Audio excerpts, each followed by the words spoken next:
இன்று விநாயகர் சதுர்த்தி. விநாயகர் அகவலை படிக்கலாம், ஔவையார் பற்றி சிந்திக்கலாம்.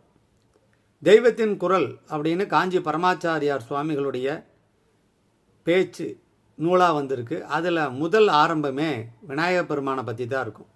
இறுதி பகுதி அனுமான் அவர்களுடைய சிறப்புகளை பற்றி இருக்கும். விநாயகனை வணங்கினால், விநாயகப் பெருமானை வணங்கினால் நம்மளுடைய எண்ணங்கள் எல்லாம் ஈடேறும். எப்படி ஈடேறும்? தன்னம்பிக்கையை வளர்த்தி தருவதிலே விநாயகப் பெருமானுக்கு ஈடான தெய்வம் உலகத்திலே இல்லை. ஏன் தெரியுங்களா?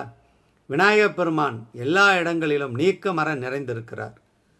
எல்லா இடத்துலையும் இருப்பார். அவருக்குன்னு தனியாக கோயில் இல்லை, குளங்கள் இல்லை, பெரிய மாட மாளிகைலாம் கிடையாது. ஆற்றுக்கரையோரம், அரச மரத்தடிக்கையில், இதில் பல்வேறு கருத்துக்கள் இருக்கலாம். ஆனால் பெரியவர்கள் சொல்லியுள்ளார்கள், நம்புவோம்.